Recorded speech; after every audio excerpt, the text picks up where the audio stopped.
Okay, Don, we are recording. What are we talking about tonight? All right. I know I talked about frames before. This is a medium frame. And the reason I'm bringing this up now is I'm cleaning some old equipment and I've gotten some that was from other people. There's nobody that tells you how to put a frame together. Glue is not a beehive's friend. See, I don't glue nothing on sides, bottom, or nothing. And I'm using staples. You can't pull it apart. But the thing that was ticking me off the worst today, I had a character, and I'm click. This is a wedge bar, and I left this one in. If you can see the wedge bar, do you see that little piece up here? It's a piece of that wood didn't break off. Well, this character didn't even cut that, and he puts the waxing, and then that strip that comes out of here, he had a burr on it. Well, that wasn't the thing that really frosted me. He glued it. He had 6 nails across here, brought the nails through the bottom here and folded them over. And I looked at that and I shook my head. And I looked over at Jerry and I says, there's some kind of clown out there teaching beekeeping now.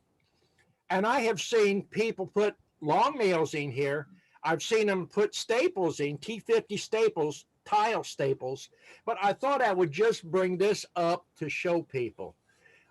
If you're going to do beekeeping, this little piece that doesn't clean off here, take a box cutter, a good sharp one, and clean that. The piece that breaks off, clean it. Now, a lot of people put it right back in there with their wax. I found over time, I take a side cutter and I cut where this little piece comes out, I cut off 1/8 of an inch. That way, when you're pushing in against your foundation, it doesn't catch on the side here, because if you get a little, you'll get that feeling you've already touched it or pushing in on it. It's not going into the wax, and it has to set into the wax a little bit. And then you put your brads in, and then what I usually do is I take a paintbrush with hot wax and I just go across one side and the other. And you do it fast, not like you're drawing a picture. You stick it in here and zip right across. Turn it around and zip the other side. That way, it's not going to fall out. All right. So far, that there was the only thing that upset me about. And then I've got some boxes out there. I don't want to go into the boxes. But I want to remind people that we're doing classes. We're doing them at 2 locations, Crawfordville, and we got Lula we're doing them at. And grafting classes, I try to hold 2 students, maybe 3 at the very most. And we try to do a one-on-one or maybe 2 people there, and you're going to try grafting and you're going to graft when you're here. And I want to mention we had a cookout barbecue at my house in Lula last year. Well, this year we're going to run one down here, and we'll have it sometime. It'll be in April, and I'll post a date. It'll be $100, 5 hours. You're going to have a tour of the bee yard. You're going to get a demonstration on different hives, nuke boxes, how they're set up. You're going to get a tour through our shop. We got a store set up now that my daughter be running, selling bee supplies. And if you need stuff, you can come in and get it. And the classes, I usually sell them as a 1-year class, but I have students 15, 20, 25 years ago. If you're a student of mine and you've paid for class, you're more than welcome to come back. All my students, I always tell them, read Tom Sawyer before you come here. And people will understand that. And I have people that's coming here. Victor's going to be shaking his own packages. If you want to shake your own packages, you let us know ahead of time so that we can make the proper preparations for it. And we'll have nukes, and the nukes will be available at the end of March if the weather's permitting. And we have mediums and we have deeps. We have overwintered nukes, we have queens, and we'll have extra packages. So if you don't have your package order in by anybody, you best get on the list. And let's see. The queens are going to be 35. We're not raising our price. Our packages will be 90 for the 2-pound, 115 for our 3-pound.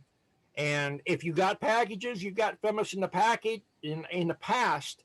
If they're empty and you don't have a use for them, you're not reselling packages, gather them up, bring them down. It saves us have to build new packages constantly. Now I know people got a lot of questions tonight, so let's get those questions in now. Anybody got a question? Get those hands up. Tick tock, tick tock. Everybody's shy. I'll start taking web questions then. All right. Will wants to know if it's above freezing but below 50 or so degrees, is it better to feed dry sugar or syrup? Well, if you have a situation where you're running really low, you shouldn't be getting in that situation. But if you do, I would put dry sugar in the back. And I always just put a couple cups full in the back of the hive. That's what we do in that, what? Because, there's sometimes you're going to have some hives that you overlook and they're going to run low on storage. But they shouldn't actually be running on storage if you're maintaining them. You should have done your mite treatments November, December, get them ready to go. And another thing I notice people are doing is I've seen pictures on Facebook. They're putting insulation around their hive. They're reducing their entrances down, and the bees are dying because they're moisturing there. We got some 10 frame hives down here that are in double deeps that we're shaking from. We got about 5 locations. They're wide open, and it was, well, about a week and a half ago, it was down below freezing for a day and a half. We got holes in the front of the hive, under the handholds, and in the back on our supers and on our deep boxes. The ones in the back we put screen over. And if you've been a beekeeper very long at all, if you got a crack or anything in there, those bees are going to propolize it shut. They can maintain it better themselves. But if you got it all bundled up like you're getting ready to go in a deep freeze, they have to breathe. And when they're breathing in there, they make a condensation, and it starts making driplets in here, little droplets, especially if you got them tightened down. That's one thing people are overlooking. Okay. Pat has a question. Go ahead, Pat. Hi, everybody. Well, we've got a tremendous amount of rain here. It's about a foot of water standing out in the field. The swamps are full, so the water's not draining off. There's nowhere for it to go. And now it has started a sleeting rain, which is going to cover everything in ice. Do you have any suggestions? Is there anything to do for that? Because there's a lot of us that are going to wake up with this in the morning. Northern Virginia's got it worse than I do. So there's a path of this sleety rain stuff that's going to cover everything. Well, if you got enough ventilation on them, I wouldn't worry about them. But one thing that we started doing, well, we had always built our bottom boards with a 3/4 board across the back, and we got it to where it would fit good and tight. And I guess we started it 5 or 6 years ago. And it's little things like that I never mention to people because I just figure everybody knows. We don't cut it to fit perfect anymore. We leave a 3/8 or a 1/4 inch gap at the back. That way, if you got, several hundred hives out there and you don't check them for being level, the hive should be level, and then maybe a 2x2 under the back. That gives you a natural fall. But if you don't do that and you got several hundred hives and the hive leans backwards, when it rains, it sits in the back of the hive and you got all that puddle there. So we learned over years, just cut an extra short piece there, 3/8, and that way, no matter if it's leaning forward or backwards, it'll drain out the back. And if it's too much, the bees will use it as an entrance, or they'll propolize it shut. Okay, sounds good. Okay, over to Eric and Victor. Go ahead, guys. Unmute it. Hey, that works a little better.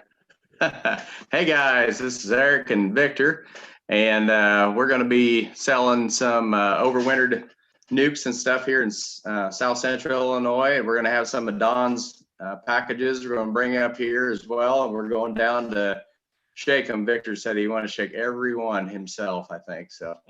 But we had a question. We've been using the 1 gallon bucket to feed the bees in the spring and summer and fall.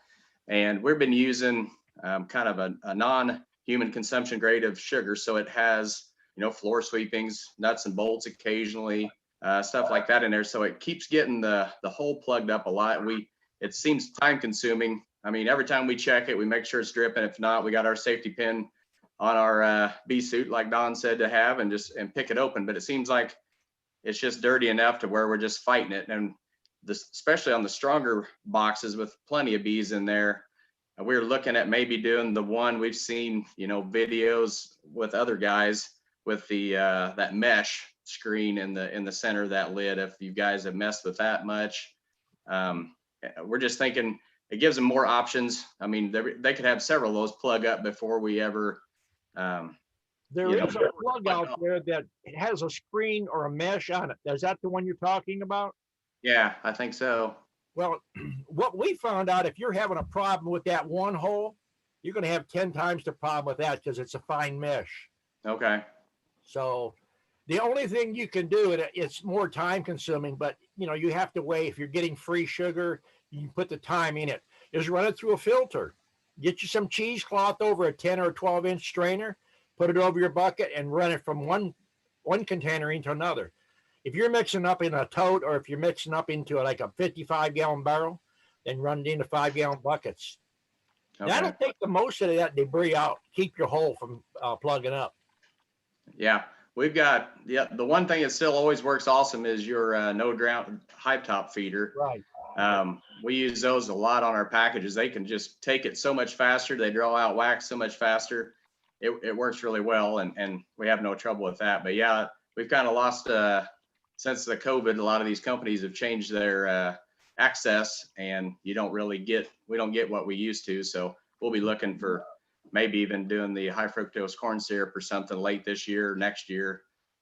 We'll be trying to learn something on that. I had one gentleman come in and he'd purchased some, but he had his high fructose corn syrup actually crystallized. And I think, did he say it froze when he got it in? No. In his shed. But anyway, he said it was kind of a pain in the butt, I guess, but he was doing some kind of a heater in it, but he got it too hot then. But those are just things we're going to be researching, I guess. We've had cold weather here. We never had a problem with it. Several years ago, we used to cut it 1-to-1. And that way, if you get a tote, then you're basically getting a free tote if you're cutting it, but you're basically feeding water. And we found that then we had to add like a half a cup or a quarter of a cup of bleach into it and then stir it up. Or you can make you a mixer. I just did PVC with a air fitting on the end of it and stick it in the bottom of the tank and put your air compressor to it. It'll mix it up really quick. And it's, I built mine for less than $10. And if I would have had the glue, I could have done it for $5, but I had to buy a can of glue because whoever used it last didn't tighten and it hardened up on us. That's what I got for now. Okay, but if you switch to corn syrup, believe me, if they pay you to haul the sugar away, you'll refuse it. It's such a time saver. It really is. Yeah, I'm sure it is.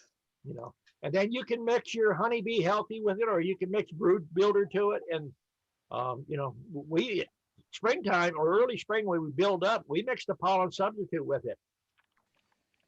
Huh. Okay. I mean, that's another option you could do. Cool. We'll learn that when we come back down. All right, over to Dennis. Go ahead, Dennis.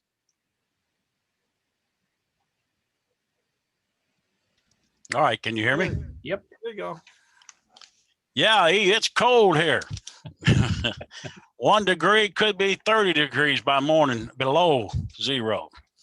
This old coat's for a reason. That, and I picked up some kind of chest cold here last couple of days, so I'm cold. Hey, reason Don I call. Have you ever seen anything or used anything like this? Can you see that? Wood treat? No, is that wood bleach or? No, it's called tallearth.com eco-safe wood treatment. And I've seen a northern beekeeper use this. He just puts his boxes in, rolls it around, sets it outside. It's not got any copper or anything like that. He says you get 10, 15 years, they'll have to paint his boxes. I didn't know if you'd used it or not. No, I haven't used that. Many years ago, we used copper naphthalate, which is when you dip your boxes, they get that green cast to them. But going more natural, I try to stay away from it personally. And I have students that can verify. I've got boxes in my yard that's 27 to 30 years old because I used to brand my social security number on them, and then I stopped doing that. So I keep some there to show them that you basically take care of your box, it'll last. Yeah, I prefer paint myself if you have the time to paint. Yeah.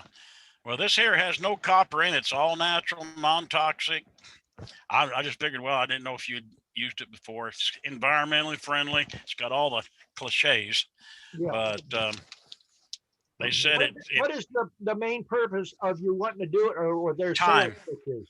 Time, just dip it, it dries off. You don't have to paint them. It preserves, it keeps it from falling, rotting. Do like the Indians do, get some acorns, make natural stain. I use acorn on hides. It's a natural tannin. Right. It tans the hides, and that might be what's in it. What was they selling, or what was the you're trying to get from it? The gimmick. The gimmick? The gimmick. No. Everything's got a gimmick. Time. I just dip it in there and set it out. Don't have to paint. Just time's what I'm trying to save. Well, the thing that once you get your numbers that you're at now, invest in a sprayer, a power sprayer, and spray it so heavy that you get runs. The runs are good. It shows you're a good painter. I got a sprayer. It's cheap. It runs every time I use it. I just seen this and I said, well, I'd give it a shot and see what happens. But it's supposed to cure out and make your boxes turn that old gray barn wood and not rot. I don't know. I just curious if you'd seen it or anything. No, the old beekeepers years ago, they used to use old 20 mil Borotine, and they would soak their boxes in that, and it kept the boring beetles and carpenter bees from boring holes in it. Yeah. It was a preservative for wood. That's why, people come out with a lot of these products. You got to look at what are they trying to do? Sell you something, or are they promoting natural look? Once you get into a certain amount of hives, you're doing really good to get them painted. So that's why I said, boy, this be quick. Roll them in there, out the door. But I do have a sprayer. I'm just curious. People dipping paraffin, people dipping, resin with beeswax. I'm not a big fan of it myself. Okay. I think it causes moisture problems personally. Well, I wouldn't doubt that. I've heard of people doing it. I thought about it, but I looked at that paraffin wax and said, forget that. I can paint a whole lot of boxes for the price of that. Yeah. But Nancy, are you below zero yet? You're muted, Nancy. Nancy, you're muted. Either that, I'm hard hearing, and I am. There, can you hear me now? Now we can. Okay, yeah, we're sitting at -6, but tonight's supposed to be -25. Yeah, that's what they're calling for here. And my house is set at 60. So you see, I'm bundled up here. Yeah. One more week and it's supposed to hit toward that 40 mark. I hope that's it. Yeah. We always have at least a week of cold weather, and then it starts warming up, and shoot, next week it'll be t-shirt weather because it'll be in the 30s. We'll be happy. I hope so. I hope so. All right. I won't keep anybody's time. I'm just curious on it. Thank you, Don. Okay. Over to Pat. Go ahead, Pat. I remember to unmute myself this time. This is for Dennis. I've had foot surgery, so I've spent a lot of time sitting around with my feet up in the air, and I've listened to a lot of the different doctors and specialists, and Dr. Jennifer Berry and different people across the country talking about beekeeping. And one of the things that they've said is it's become part of, one guy's doing research on it right now for his doctoral thesis, that the inside of the box, it's best to let that be raw wood. It gives the bees a rougher area to put their own propolis on. And that propolis has antibodies and all kinds of things in it that interacts with them and helps their immune system. So if you go in and coat that inside of the box with something, you might be interfering with what the bees naturally need to do. So I wouldn't recommend coating or painting the inside of your box. And if the rougher it is on the inside, the better. That's all. Okay. And we'll take another web question. How long do varroa mites live, or what is the life expectancy of them? Well, personally, I hope they're short, and I hope I don't see them. But if you do have mites, you can look. They're going to be 3 to 5 weeks in that brood there. So, as quick as you can see them, or if you're just doing preventive treatments, that's the route to go. Most people, they say, I never see a mite, and when they see mites, it's usually too late. Okay. Everybody's being quiet tonight. They're going to wait until the last 10 minutes again. Terry has a question. What would cause a colony to abscond in January, leaving 50 to 70 pounds of capped honey and granulated sugar on the frames? I also treated with OA the last week of November and finished third round approximately 12:15. They might not had no ventilation and moisture build up in there, and they'd leaving. Or there's possibility. Sometimes when you have a situation like that, if you look close at the bottom board, you'll find a mouse being there. And if the mouse is so big they can't get it out, they'll propolize it over. I've seen that happen in the past too. Would they still abscond with the mouse in there? Yeah. Well, they try to propolize it over, and it starts to decay in there. And I guess the smell gets them out of there. All right, back to Honeyock. Go ahead, guys. Hanyak. Hey, we do have a lot of customers have been asking questions. We've been educating them, teaching them all kinds of stuff. And we still do the oxalic acid vapor, as you were saying, a preventative. And we don't have any troubles, but people would like to know other options. Have you found anything that's cost efficient that you recommend for treatments we ought to be telling our customers to try? Well, you have to find out what their goals are. There's a lot of people that don't want more than 4 hives. 10 hives is way too many for some people. The truest, easiest way is break that mite cycle by making lots of splits. And the next thing to do is you can put a paper towel on top of your top bars with mineral oil, and the bees will walk it, and they walk all over in the hive, and it's a natural, slow, it suffocates the mites. But for someone who's got a lot of hives, it's not the most economical, most efficient way. Oxalic acid is really cheap, but there's a lot of people that don't want to apply it the right way. Yeah, that's what we're finding out. And yeah, I've had a couple guys call me and say they did a mite treatment. I'm not sure what they used, but said after they did it, the bees started hauling out all the dead brood. And then he read it afterwards. I said, go read your instructions again. And that's what it said it would do. It would kill that cycle out, and so he's just losing time. He's losing, right. Can't get that back. So. Well, see, there's a lot of people don't realize they put different types of strips in. Check mite used to be very popular, but it's got such a long life on it that, it gets into wax. It's a contamination bad. Apivar and apir strips, there's a lot in Apivar or aspartame. There's so many different treatments out there. The level of effectiveness is going to be on how you use it and when you use it. There's that formic acid. I mean, if your temperature is too high, if it's killing bees that fast, it's going to harm the queen. So there's a lot of things you take into consideration on a treatment. Yeah, most of our customers are just doing, like you say, just a few hives, just want a little bit of honey and stuff. But we've had a couple they're almost kind of following us now that are further up north and like our setup and actually purchasing ground and expanding their operation, trying to be a supplier up in like Wisconsin and such. So they really got to come to take classes from me. And when you was asking all these questions, I remember I told you you'll learn more once you start teaching. Oh yeah.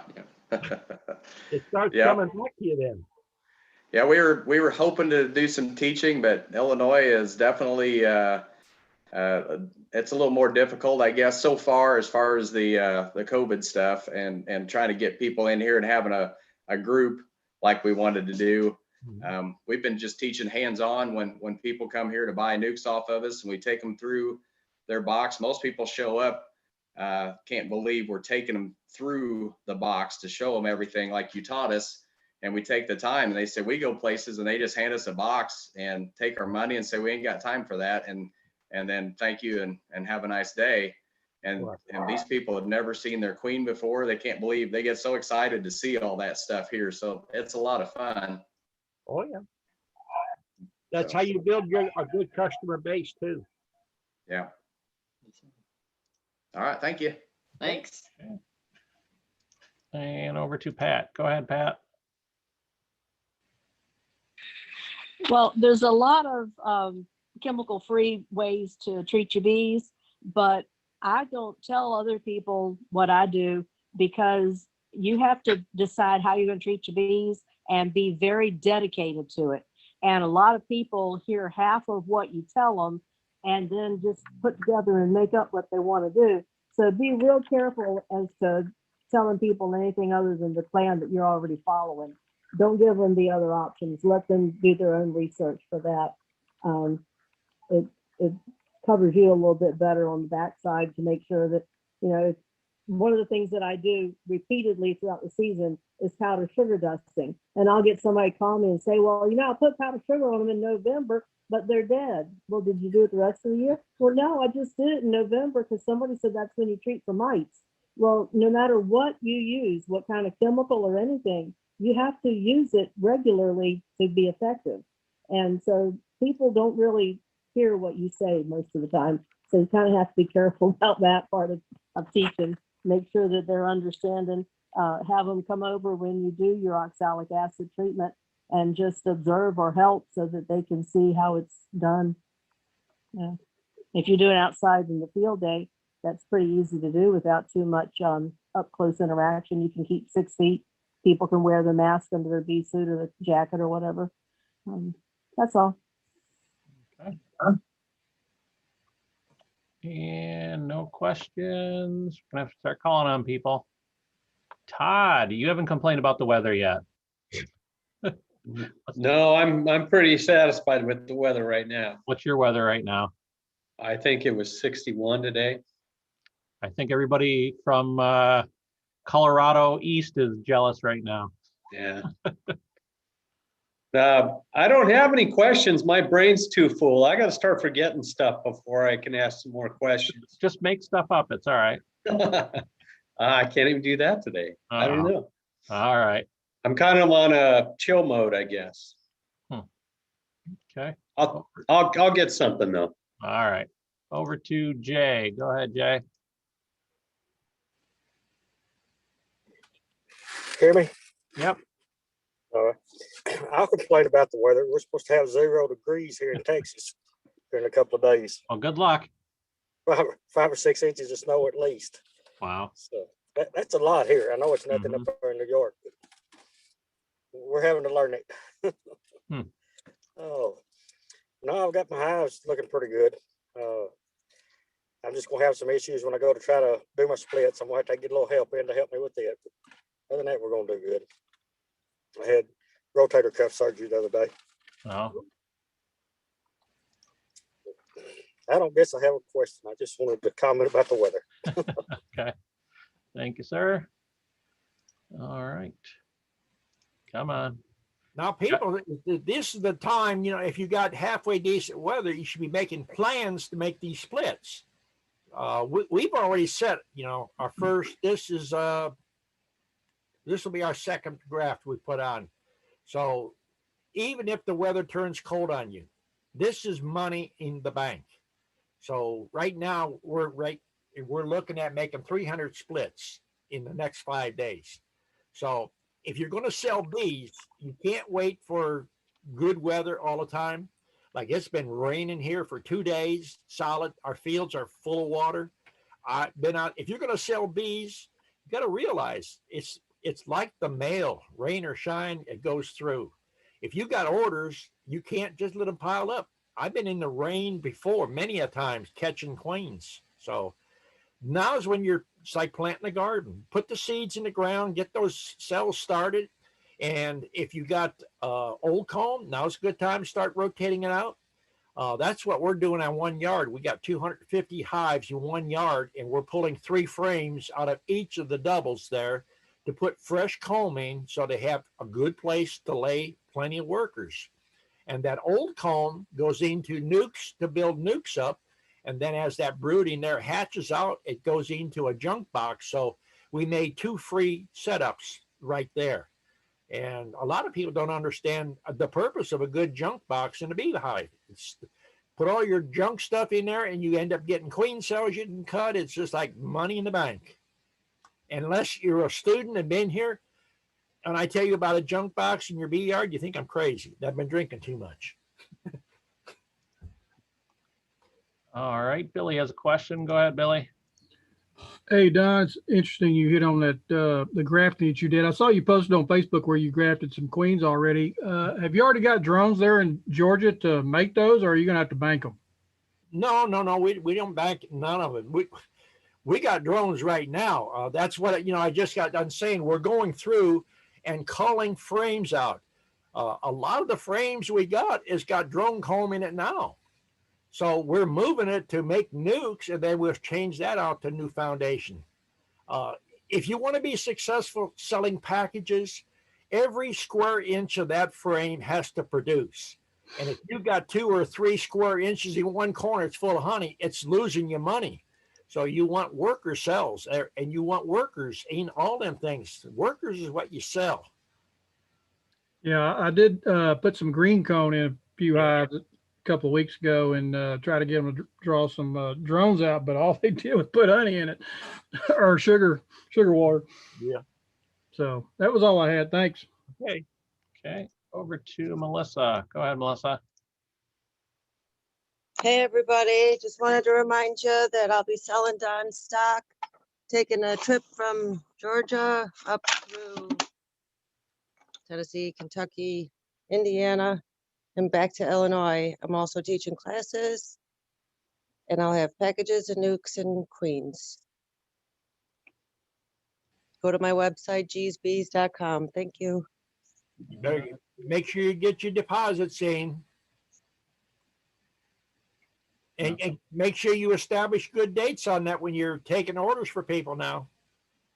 Yeah, it's kind of hard when it's weather dependent, like sometimes we get it or late March, sometimes it's early April. Yeah.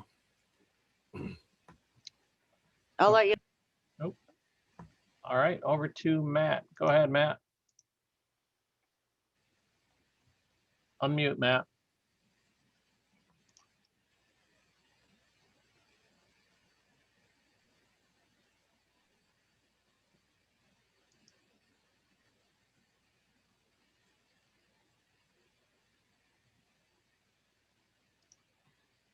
Nope, nothing yet.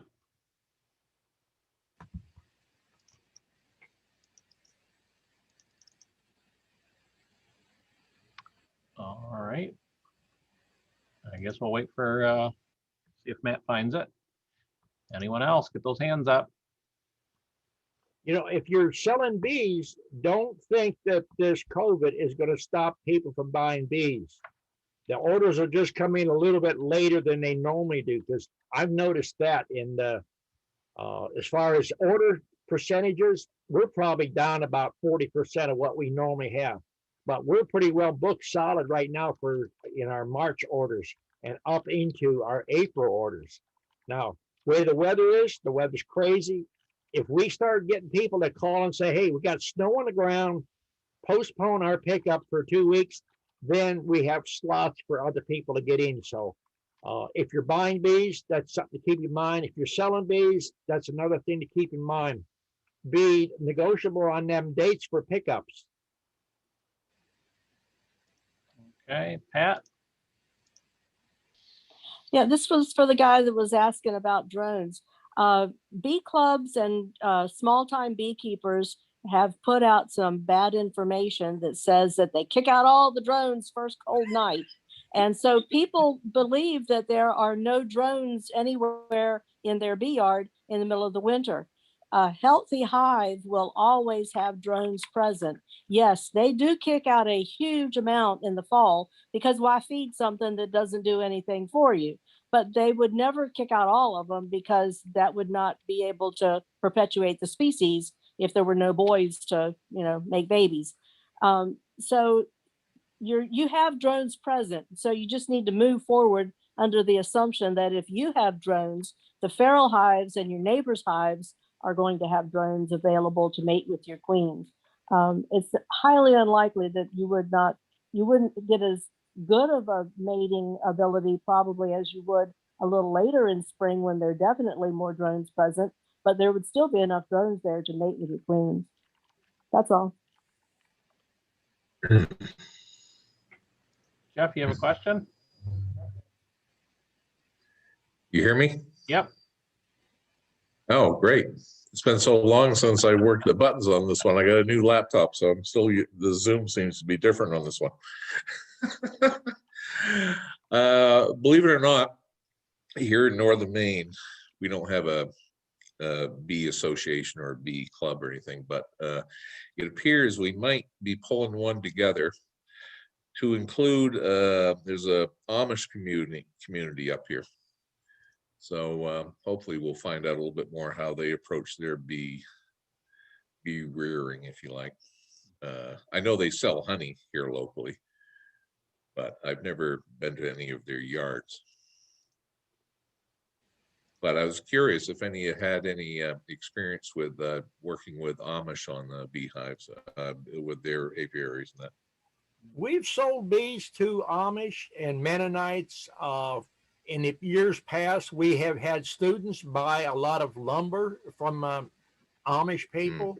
Right. As a general rule, they're pretty honest people, straightforward. They're strictly business.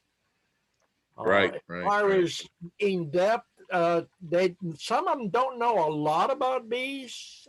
They know how to put them in a box, keep them, pull the honey, but they're not what you call real technical about it.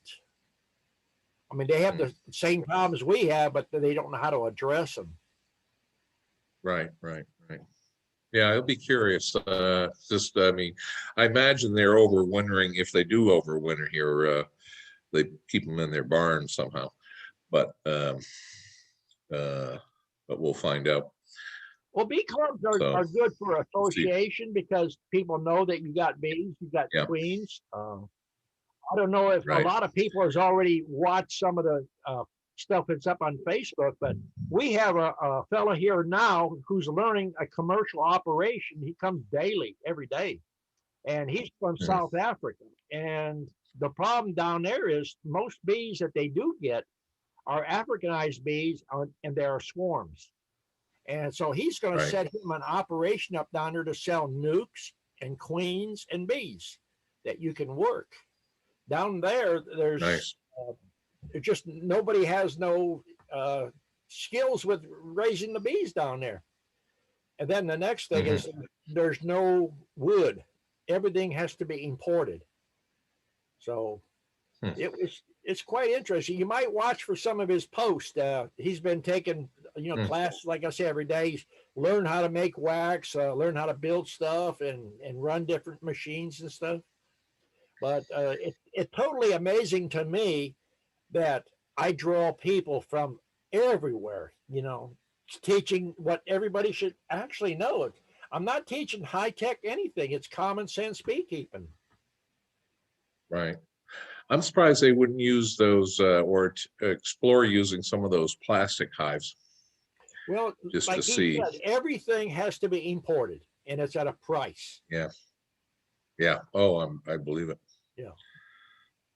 Anyway, that's all. Just update. Okay. Keep us in touch. Yeah. All right. Let's try Matt again. Go ahead, Matt. You hear me now? We got you now. Finally. I'm having little computer problems. My question is when do you start using Brood Builder? Well, it depends on what you're trying to do. Right now, we're getting ready to start building for shaking, so we're starting to add it now. You already feeding sugar water or fructose? We haven't stopped. You know, a lot of people say, when are you starting to feed? And my question to them is, do you stop eating in the wintertime? If No, you want to eat, you know. even when feed. they're clustered, you still got sugar water on. Well, we was in them the other day, and we're running about 6 to 7 frames of solid brood right now in doubles. So, well, actually, Jerry's been shaking packages to set up our nukes for our mating nukes right now and our cell builders. We just set up 25 more cell builders. And this week we're setting on 3,000 more grafts. What temperature are you setting at? Right now, we're coming in. That's why I got my hat on. I went down to my daughter's place to eat, and it's 39 outside. But when we done that graft, it was at 64 or 65. Okay. But you don't need to be doing none of that grafting unless it's up to around 50 or something, don't you? It's 80 in the room where we do it. I'm talking about go as far as getting in the hives. Well, when we go out there, you know, it's not, well, it's hard to explain to someone who hasn't actually watched me move or work in a beehive. We don't get in there lollygag around. We go in here, pull 3 frames out, give them a good shake, wrap them in a towel, and come up and put them in the house there where it's warm. And we graft, wrap them up in a towel, take them out and throw them in a cell builder. Okay, so you take them out when it is cold. Yeah, but you know, it's not for everybody. We're making money at what we're doing here. Well, that's what I'm trying to do too, but I didn't know exactly what temperature you could safely pull them out of. Because I'd like to get started, earlier. The main thing is get your place where you're going to graft, get it up to at least 80 degrees in there. Okay. And then get you a good terry cloth towel, big like beach towel, and wrap them. You know, you take 3 frames, wrap around. It goes around about 2.5 times, 3 times. I mean, you're getting a question there that is basically commercial, and most of the people that talk to you about that personal thing right there is there are bee clubs that do backyard beekeeping, and it takes them 30 minutes or 40 minutes in the hive to find a queen. We're in that hive and out in less than a minute. Believe me, less than a minute. Well, I mean, like I said, I'm getting into selling. I'm selling bees and all, and Yeah. I mean, I've done all the grafting and stuff, but I usually don't get in the hive this early. But that's why I was wondering what's the lowest temperature you actually get in and start doing the grafting? About 55. Okay. See, when we pull our graft, we're pulling it. We're not even spending 30 seconds. Believe me, if you watch how we do, we're not finding the queen. Okay, when you go in your hive, you're finding the queen. We pull the frame up and we give it a good shake, and we take the next frame, give it a good shake. We don't care if we see the queen on it or not. We wrap it up, take it in there. If we're grafting and the queen's on it, we'll take her back. But 99.9%, you shake them, all them bees is coming off. You have a few stragglers. So that's how you have to do things. You have to improvise. Okay. If you was to stand there and go through it looking for the queen, you're going to be in there too long. Oh yeah, I understand that. Yeah. But I just didn't know about trying to graft when it's still, where it's cold enough to where you need to wrap it in tile and all that. Well, it depends. We take our truck right to in the bee yard. The truck is warm. There's just a few seconds when you wrap them. They're in the truck, and then from there we park in front of the house. We walk in the house. 6 or 8 steps are in the house. Yeah. Yeah. Well, I ain't got a problem with that. That's the whole thing when I'm doing a lot of videos. I mean, when people come here and they say, well, I didn't see that in the video. If I was to do that procedure there and do every step and explain to you as I went, it'd be a 2-hour thing, and you'd watch the first 4 minutes. You say, that's boring, and you just shut it off. Yeah. Well, I understand that. That answered a lot of questions for me right there. You learn to be a lot faster when you start selling bees. Now, if you think I'm kidding, ask Dennis when he first started, or ask Victor, all of them. They're all the same thing. they'll tell you the same thing. They'll catch them queens a lot faster, or they'll shake them bees off. Yeah. I just wasn't for sure on that part of the, cause like I said, we fixing to have a snow hitting us tomorrow, supposed to be. They had saying, I'm here in Mississippi, northeast Mississippi, right near Tupelo. And we're supposed to get 5 inches tomorrow. And so of snow and sleet and what have you. There's a lot of things in the commercial end of this thing that a lot of people don't think about or they don't understand. The weather does not slow you down. I mean, we could go out there basically and shake packages now, but you're faster and you move on a little quicker. You can't wait till perfect weather. If you did, you'd be on welfare. Yeah. And it's a big gamble. I've mentioned that on a lot of my videos. You do a lot of things in multiples because you have to play the odds. Yeah. Okay. That's all I got for right now. Got no other questions lined up. Come on, let's stump the old fat man. Someone's got to have something. Linda's probably got something. She's reading her papers where she got something there. Nothing, Linda? Yeah, she got something. She's trying to find that button. It's too cold to do anything here. I'm just taking it all in.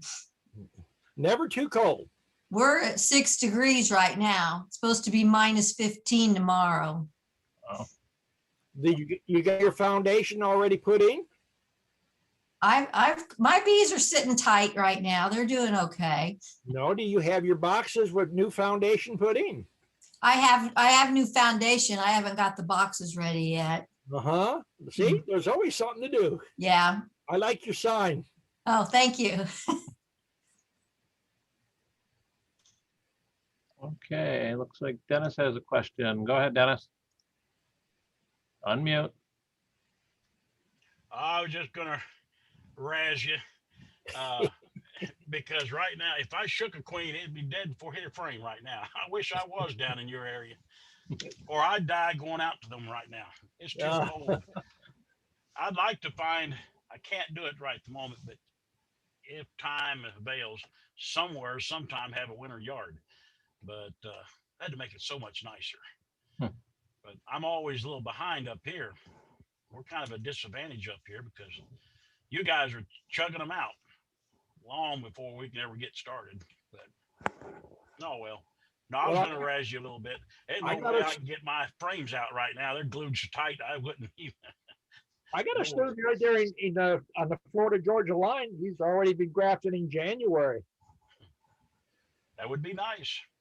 That's one reason I moved from the north to the south.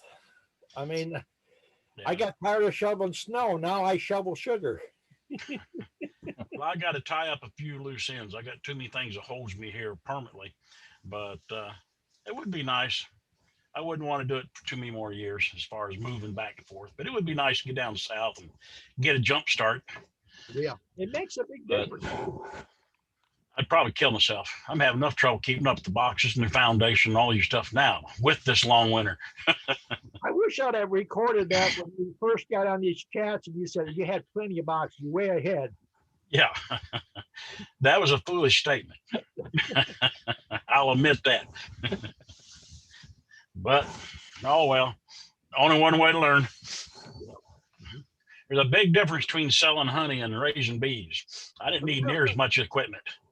Yeah, that's why I keep telling a lot of people, you know, when you're young, you can do it and you can keep up with it. Right now, I got buckets and barrels of honey, and we're going to start feeding honey out here in about the 3rd, 4th week in March. So I'm going to take that stuff that's sitting there in buckets and turn it into some money now. Instead of selling it, you know, $2 and $3 a pound, it goes for $25 a pound. Like I said, down south be great right now. All right, I don't have nothing. Okay. All right, over to Jay. Go ahead, Jay. Hey, Don, on pollen patties. Uh-huh. I guess one of the things I'm not just real sure on because I never have fed pollen patties. I've always had enough pollen in the hives pretty well, I thought, to go forward. Do I need to feed pollen patties to help it? And what's it going to give me? If you don't put too much in there, put small amounts in there. Are you buying the 1 pound patties pre-made? That's what I will do probably. I would cut them I in haven't 8, bought them yet. divide them 8 times. Take your knife and just cut them, get 8 squares. And then when they pull that down pretty quick, then go to quarters. Okay. Well, we'll get past this cold spell the next few days. I'm going to get some and put in there. Well, they'll pull it with them cold spells. You'd be surprised how they'll be up on that pollen patty. Yeah. I'm going to wait 4 or 5 days. We're having the coldest weather we've had in 25 years up here the next couple of days. So it's a strange year. I think we're going to have this cold blast here, and then we're going to have an early spring. That's what I'm looking at. I'm kind of afraid Puxatony Phil is getting his way this time. He may have been right. That's all I've got. Okay. Patricia. Yeah, I wanted to know, Dennis, was that your grandson that got in the picture a minute ago?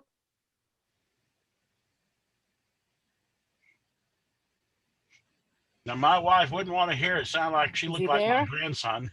I'm here. Can you hear me? Can you hear me? I can hear you. Pat must be delayed a little bit. There's a little boy behind you. If he snuck in, did he did? bring? If he did, that's my wife bringing my supper. Oh. That's what I'm saying. Well, tell her we said hi. Yeah. Now, he's been known to slip up and try to scare me, but I didn't see him coming in. I'll be quiet now. That was Greg. Well,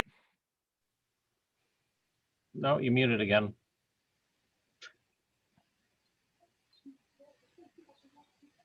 I said, you're safe. All you can see is on the screen was her coat. So she don't like to get on the video there. So I think there was a grandson or something with a Darth Vader sweatshirt on, sneaking up behind you. It might have been. He got away with it. Yeah. It was not your wife, I hope. Don't think so. He looked like he was about 9 years old, so we'll just leave it at that. Tell him we said hi. I'll tell my wife you said she looked young. Yep. That'll help us both out. When my grandkids are here, they really enjoy hearing the chat and seeing what we talk about and all the different people all over everywhere. They'll sneak in and wave and talk. Luke loves to ask questions when he's here to visit. If it's the one that normally slips in, he's the one that I got to get a bee suit for. He likes to follow me out to the bee fields. And he can take a sting. It makes him mad, but he don't squall and run to the house. He just picks it, keeps right on going. So that's the one you train. I got to find him a suit, and we'll test him out this year. Yeah. So. All right. Greg, welcome to the show. He was out there shoveling snow, I think. Oh my gosh, I mean, everyone wants to complain about their weather is the worst and worse and worse, but we are finally getting a real good winter where there's snow and it's cold and it's been kind of nice. But yeah, it's like it's one thing after another. End up with like 6 inches of ice and then about a foot of snow on top of that. So I spent the night trying to get the tractor up the hill to the cows and all that kind of stuff. But I was thinking, man, with everyone that's on here, I bet you could probably just raise your hand. I'm curious to see who on here. I think I know the answer. I'm wondering, raise your hand, and I want to see who keeps bees in the coldest weather that's on the screen. If you keep bees, and you've got Jeff's laughing, I know. If your temps get down to, let's say 0 at the coldest, if you're warm, if you're colder than that, raise your hand. If you're colder than 0 for your lows. Okay. Oh, wow. Okay. All right. If you get colder than -5, raise your hands. Okay. -10. Okay. -15. Jeff's just gonna leave his hand up. Oh, all right. If you now not wind chill, just regular ambient, colder than -20. Nancy, it's between you two. I'm at 17 is the coldest I ever got. -25. -30. I think Jeff wins. Jeff's the winner. Jeff is the polar king, huh? Is that the winner or the loser? Jeff, what's the coldest it gets there? What's the coldest it's got? Let me ask you, what's the coldest it's gotten and you've kept bees alive? Oh, on the outside, about with wind chill, probably about 60 below. That's with them being covered in snow, though. Wow, the snow helps. So if they're covered in snow, keep this in mind, it will never get below 32 degrees. Doesn't matter if it's 100 below up. Okay. Yeah. So the biggest challenge you have, or anybody has, is the shock. If they don't go into a cluster, if they break from the cluster, you know, and then all of a sudden there's a deep freeze and they don't get a chance to get back in the cluster properly, and the moisture hits them, then you're gonna have some losses. Yeah, that's the biggest challenge you have. If you have that wide variation, you know, you're gonna get a reverse thing than I get. You're gonna get, or some of the other folks will get, where they're gonna go from like 60 degrees down to, you know, below 0. Right. And then they're going to be coming back up, and depending upon how fast they come back up, it's the issue of moisture then, because that will it'll migrate into the hives. The moisture will. That's why I've been experimenting with a small shed. I can manage the temperature. It was like 25 below the other day, and I had it 28 in the shed with 2 60-watt light bulbs. So, wow. That's of course that's a small scale, you know, I'm not talking hundreds of hives, but I mean, they will produce their own heat. Well, that's a good lesson there. If you're out there and you're shoveling snow and ice and you're wondering about your bees, at least you're not Jeff with -60 trying to keep bees alive. But bury them in snow. If you're going to have a prolonged cold snap, just bury them in snow. Ain't gonna hurt them. I've had them buried under a couple feet of snow in springtime. They're fine. Well, I've been doing some traveling, and I just got back from Minneapolis, and it was like -20 was the coldest there. But on the way back last night, when I got down through Illinois into Indiana, I started smelling a lot of skunks on the side of the road. So for us here in Ohio, when we start to smell skunks late winter, that means spring is right around the corner because of their mating habits and such. So I'm kind of getting excited, and the maples are starting to bud out, and we're smelling skunks, and I'm thinking, oh my gosh, I've been busy building bucket feeders and getting plug orders out, and I'm starting to get a little almost freaked out because I wasn't quite ready for spring to get here, and I think it's going to be here sooner than we think, and hopefully without as much mud and rain. We have a small snowpack right now. Maybe I would say at best we got about 18 inches of snow on the ground. Usually we're about 60 inches short of our normal winter right now. Now we'll see how long that holds, but that's about a day and a half melt right there when springtime is. Zip, gone. So you're the coldest. I wonder who's the hottest. Who keeps bees hotter than, let's say, 100 Fahrenheit? Raise your hand.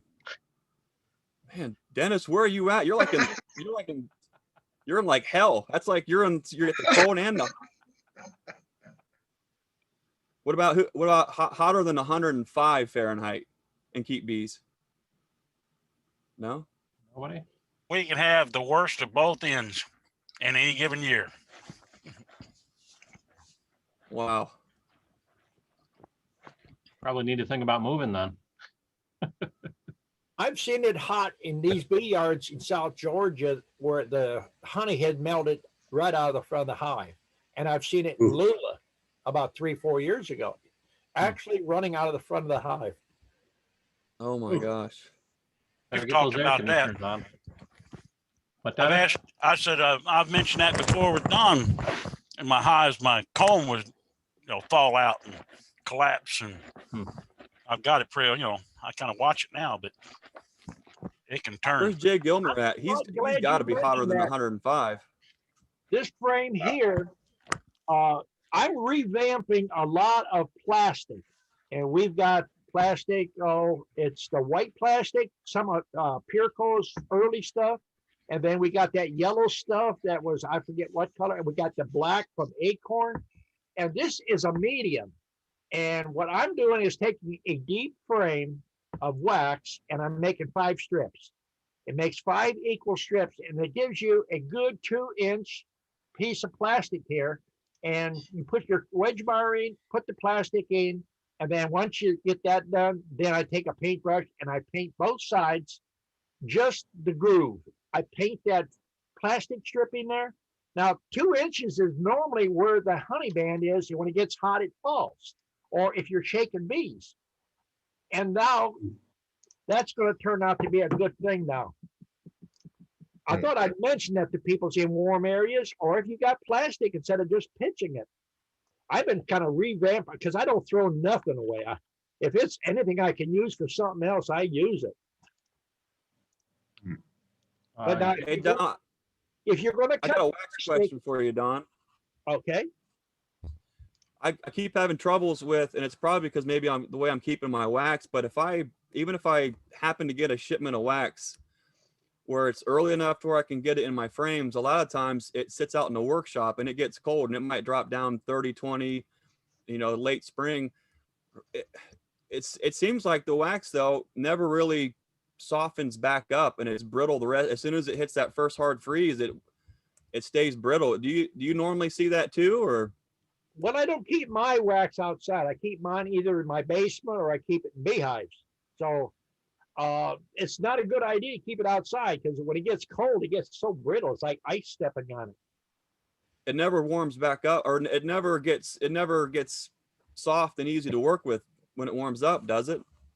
Yeah. I'm talking like boxes of sheet wax, not in the frames and hives, but stuff that I've stored to put into frames. I'm having troubles with stuff not after it gets cold. Even in the summertime, it doesn't really warm back up, and it isn't really easy to work with. We bought some from a fellow that there was probably 5 or 6 boxes of 12.5-pound boxes or 25-pound boxes, some wired foundation. It was just part of it. We bought a guy out, frames, all kinds of stuff. And I set it out in my shed out there for a while, and then I put it in the basement. We started putting it in the wintertime. Didn't have no problem with it. If it was brittle and set outside, I mean, that wouldn't have much to do with it. I think what it was is when they mixed it, they might have put paraffin with it. That would make it brittle. Because I remember about 30 years ago, we started mixing paraffin with beeswax to make it go further. And it was brittle like that.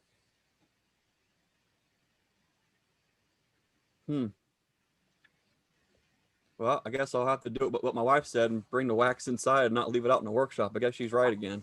I would. Hope she's not listening to this, because she's probably keeping a I'll tally. send her the recording. Side of that one. I'd bring it in personally.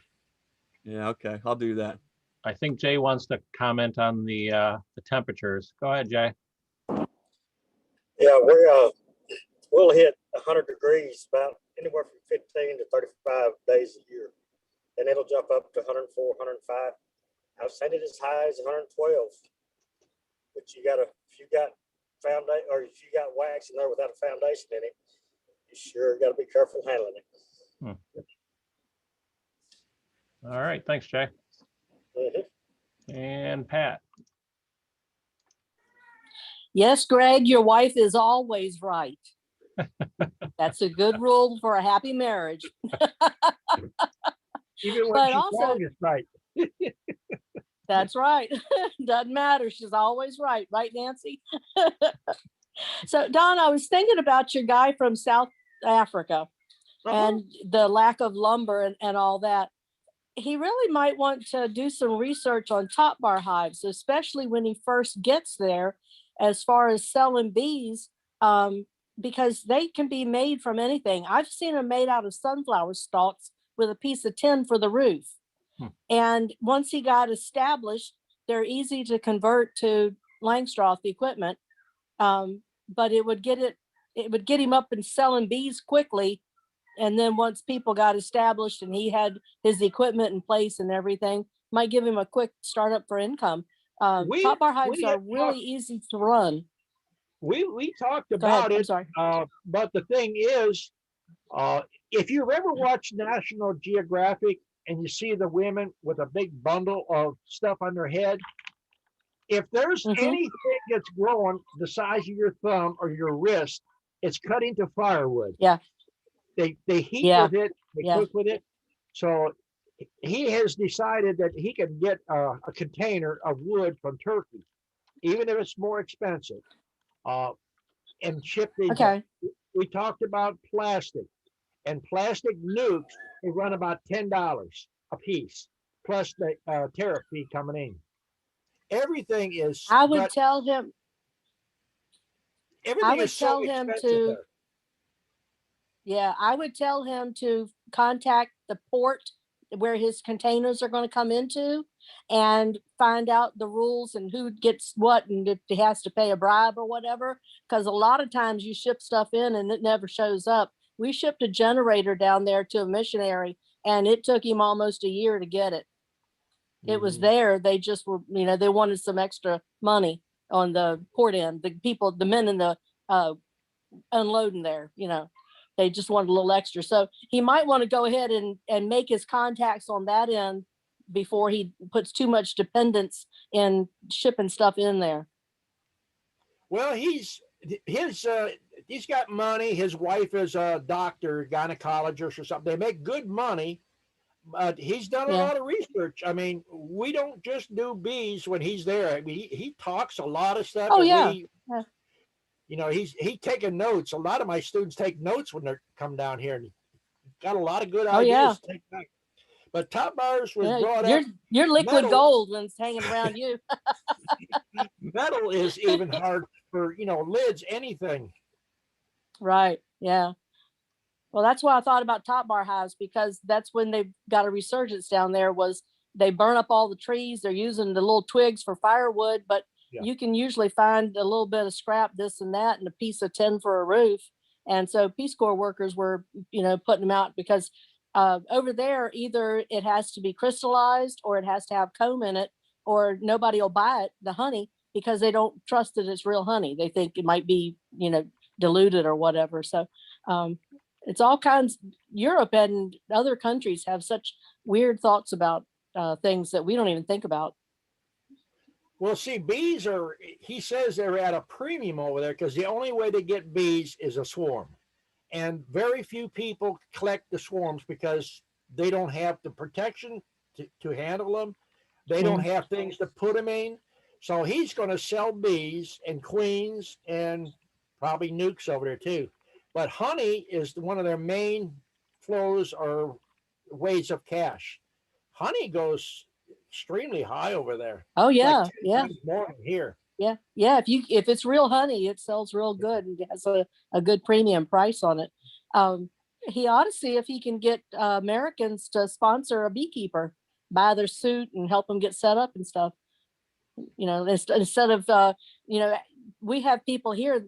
Master gardeners will sponsor a hive to be put at somebody's gardens or whatever, just to get the pollinators out there to make that. So he might even see if he could work something like that, help them get their suit and their hive tools. He's on Facebook. He's posted on there several different things on there. You might just send him something direct, because we talk about so many different things. Probably 80% is not even bee related, but just contact stuff, Yeah, it's great. It's a good idea. That's all. Okay. All right. And Greg, go ahead. I know I'm getting on here late tonight, but I just want to again thank everybody for all the orders. Our first package route is sold out. We still have spots left for that second route up through Tennessee, Kentucky, Ohio, Pennsylvania, West Virginia. And then this year we're limiting the nuke delivery to only Ohio. And those are nukes that we're going to build here in our yard from Fat Bee Man stock. So we still have some availability left on those nukes from our Ohio Fat Bee Man stock. And again, thanks everybody for buying the bucket plugs, and my wife's enjoying staying busy getting all those shipped out, and hope that those help folks get a head start when they're feeding their bees this spring. So I want to thank everybody for all your support. It really makes a big difference, especially us being a small family farm. It helps us keep growing the bee yard. And just wanted to say thanks to you guys, and also Don for all your guys, you and Steven, all your guys' help. Really do appreciate it. So thank you. You're welcome. Come down early and shake your bees a little bit. I will, and we'll get video. That'd be great. Victor's going to be shaking bees down here. Oh, good. Let me know what day you'll be there. Sounds like more free Tom Sawyer labor. Kenneth, you've probably seen pictures of him on Facebook. He's a big guy with a beard. He's ordered packages. He wants to shake his own packages too. So, the more that wants to shake, the merrier. Unless Don has to do. You joined us late, but I mentioned that we're going to have a barbecue. I don't know if you come to the last barbecue we had at my house. It was a learning thing. You come out and spend. We had the last one was 4 hours. This one will be 5 hours in the bee yard, tour our commercial yard, and we're going to have a barbecue, and it'll be $100, 5 hours. And if you got a camper, you can even come, the night before. Nancy's come down here and spend a little time with us. So it's another option out there. Going to have reservations for it, and hopefully we won't get overbooked on it. That sounds fun. Am I going to butcher the hog this time? No, I never thought of that. Might be something good. Okay. Sounds good. All right. One last question or comment from Pat. Go ahead. Well, this was just a comment to everybody, and this is a way for us to support each other. I went, and it was an honest report, but I went on Greg's Facebook page the other day and made a positive comment about his plugs. And so think about looking each other up on Facebook or on website or whatever, and post a positive comment about their bees or Dawn stock or something, because the chatter helps build your recognition. And so the more times I go on your site, I think this is how it works, it makes it pop up more often on my friend's site and stuff. So it also helps with the advertising.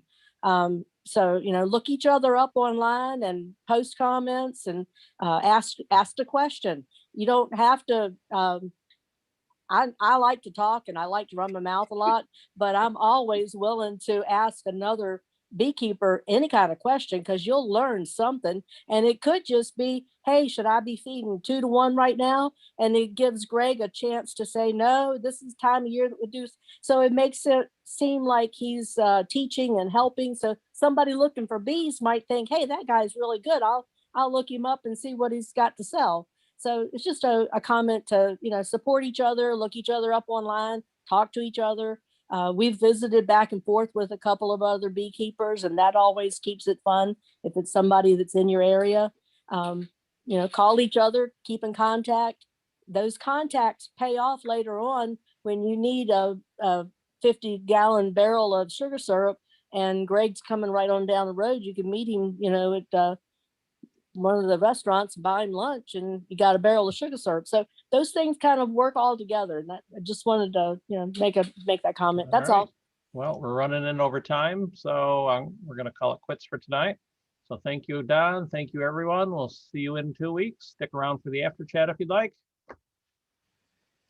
Thank you for hosting, and thanks everybody for showing up.